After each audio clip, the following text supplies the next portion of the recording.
Hello traders and investors, welcome to Shaurya trading indicators.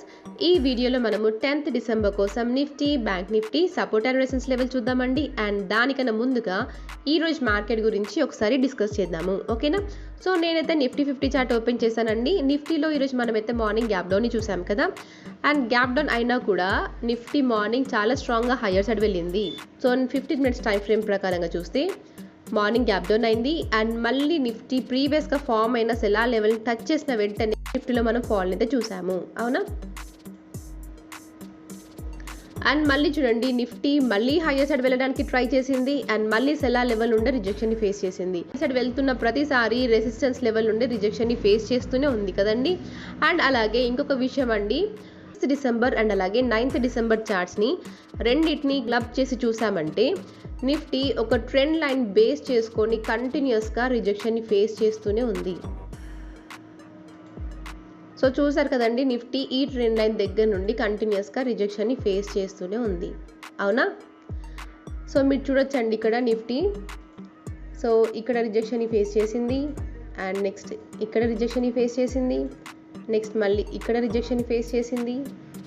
So అలా చాలాసార్లు Nifty ఒకే trend లైన్ని base చేసుకొని రిజెక్షన్ని face చేస్తూనే ఉంది, అవునా? సో ఈ ట్రెండ్ లైన్ మనకి చాలా చాలా ఇంపార్టెంట్ అండి. ఒకవేళ నిఫ్టీ కనుక ఈ ట్రెండ్ లైన్ని బ్రేక్ చేసింది అనుకోండి, మీరు వెంటనే కాల్స్ అండ్ ఎంట్రీస్ని ప్లాన్ చేయకూడదు. ఎందుకంటే ఒకవేళ నిఫ్టీ ఈ ట్రెండ్ లైన్ని బ్రేక్ చేసినా మనము మళ్ళీ సెల్లార్ లెవెల్కే వెళ్ళిపోతాము. అంటే మళ్ళీ రిజెక్షన్ ఫేస్ చేసే ఛాన్సెస్ చాలా ఎక్కువగా ఉంటాయి, అవునా?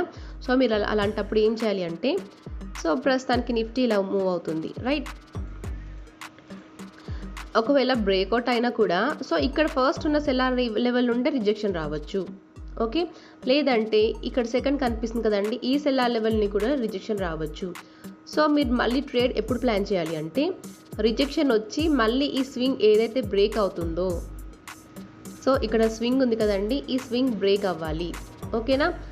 అప్పుడు మాత్రమే మీరు మళ్ళీ కాల్స్ అండ్ ఎంట్రీస్ని ప్లాన్ చేయండి, ఓకేనా? సో ఈ రెసిస్టెన్స్ లెవెల్ బ్రేక్ అయిపోవాలి, ఇక్కడ ఉన్న రెసిస్టెన్స్ లెవెల్ కూడా బ్రేక్ అయిపోవాలి. అండ్ లాస్ట్ ఏదైతే స్వింగ్ ఫామ్ అయిందో ఆ స్వింగ్ బ్రేక్ అయిన తర్వాత మాత్రమే మీరు మళ్ళీ కాల్స్ అండ్ ఎంట్రీస్ని ప్లాన్ చేయండి. నెక్స్ట్ మళ్ళీ ఈ రేంజ్లో రెసిస్టెన్స్ ఉంటుంది. ఒకవేళ ఈ రెసిస్టెన్స్ కూడా బ్రేక్ అయిందంటే నిఫ్టీ న్యూ రికార్డ్ క్రియేట్ చేసే ఛాన్సెస్ ఉంటాయి, ఓకేనా? ఇప్పటి కోసం నిఫ్టీలో మన ఫస్ట్ రెసిస్టెన్స్ అండి 24,649 నుండి 24,706. ఒకవేళ ఈ రెసిస్టెన్స్ కనుక బ్రేక్ అయిందంటే నెక్స్ట్ రెసిస్టెన్స్ వచ్చేసి 24,717 నుండి 24,749.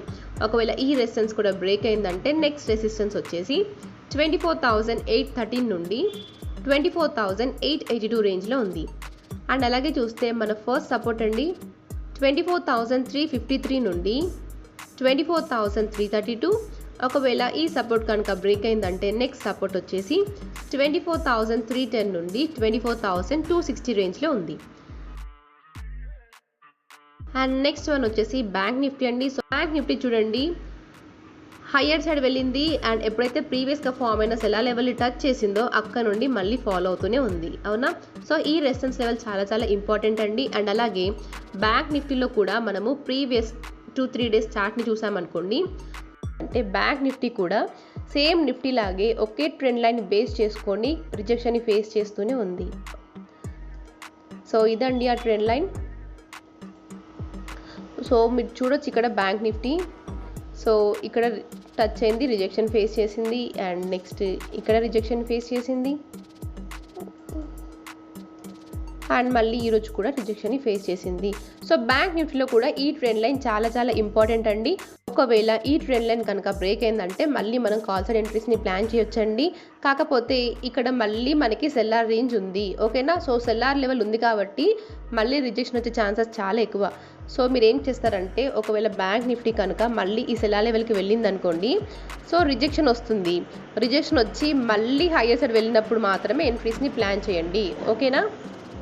సో ఏదైతే స్వింగ్ ఉంటుందో ఆ స్వింగ్ బ్రేక్ అవ్వాలి. అండ్ ఈ సెల్లార్ లెవెల్ వెళ్ళిపోయిందంటే మీరు మళ్ళీ కాల్స్ అండ్ ఎంట్రీస్ని ప్లాన్ చేసుకోవచ్చు, ఓకేనా?